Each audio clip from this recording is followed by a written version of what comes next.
partnership. Now the meaning of partnership is very well in front of you. You can see that a partnership is a voluntary association. Why voluntary? I'll explain.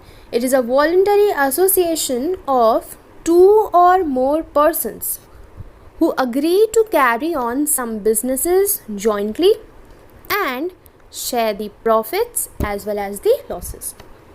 That means when two persons or more than two persons, they come together, they decide to start up a business and share the profits as well as bear the losses, that is called as a partnership.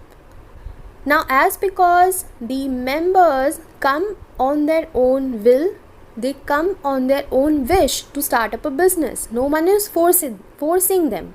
And that is why this association, this group or this business is called as voluntary, because it is as per the voluntary or free wish of the members. Understood? So partnership, I repeat, it is a association. What type of association? A voluntary association of how many persons? Two or more persons who agree to carry out some businesses and share the profits or bear the losses. I hope this definition would be clear to you. Next one comes the features. First one, as you can see, is two or more persons. So whenever we start a partnership business, it is very necessary for everyone that there should be at least two members. Without two members, this partnership business cannot be started.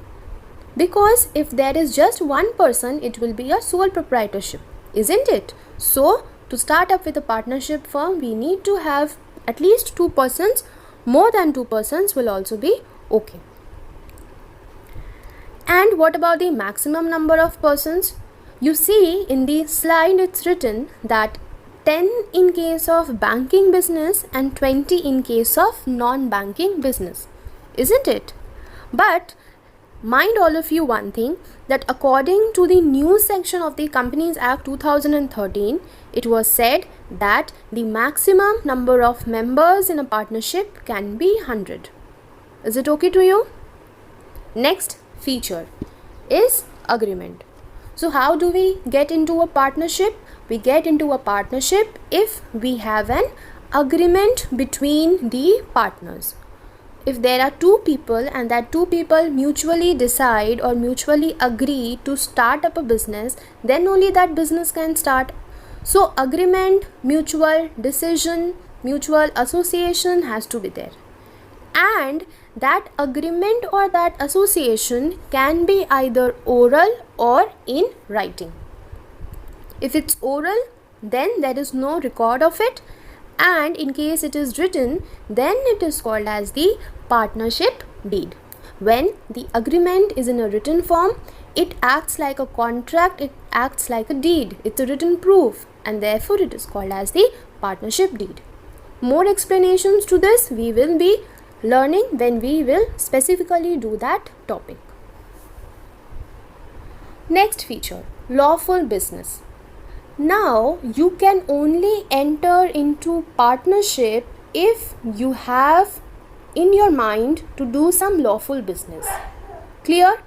It means that if you want to carry on anything which is unlawful, for example any kind of smuggling activities, then you all know those activities are unlawful, not right to be conducted. So those types of activities cannot form a part of a partnership firm.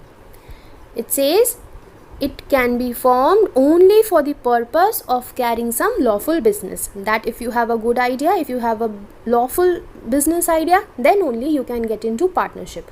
Otherwise, partnership is not meant for any unlawful business. Okay? Next point, decision making and control.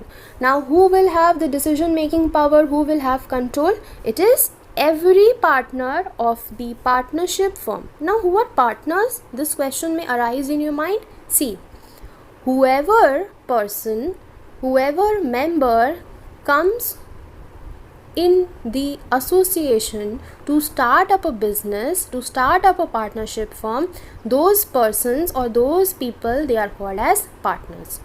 Clear?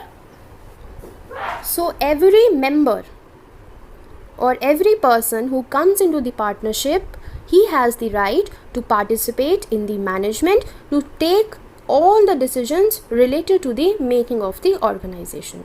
Clear? Next one is unlimited liability. All partners have unlimited liability. Now, what is unlimited liability? We have learned the meaning in our last video while we were discussing about the sole proprietorship. In case you have missed it, please refer to the worksheet. Meaning is there. Still, I will be explaining you that in case of losses, if the assets of the business is not sufficient to pay off the loans, to pay off the debt, then the partner has to bring money from his home, and that means that his liability is unlimited. Clear? Next one, mutual agency. Now this fact actually highlights that the partnership business can be carried on by all or by any one of the partners who is acting on the behalf of others. Clear? See what's written here? Mutual agency. Every partner is an implied agent of the other partner and of the firm also. Every partner is liable for the acts performed by the other partners on behalf of the firm. That means if there are 4 partners, partner A, partner B, partner C, partner D, then all the 4 partners work for the firm, they work for each other. Or it can be that only one partner, for example partner B, is working on the behalf of all the partners and working on the behalf of the firm. Now what will happen as a result? This will happen that whatever decisions or whatever actions are conducted by partner B, rest of the partners have to abide by that. Okay, that is the meaning of mutual agency. Here every partner is an agent of one another as well as the principal. Okay, next one, lack of continuity. Now in case there is death or retirement or insolvency of any of the partner, then this can bring to end in the partnership. But the remaining partners, if they desire to continue the business, they can continue the business but on a new agreement. Again with an example, 4 partners are there, partner A, partner B, partner C, partner D. So suppose partner B dies, then a new agreement will be formed where partner A, partner C and partner D will continue with the business. Okay with you all?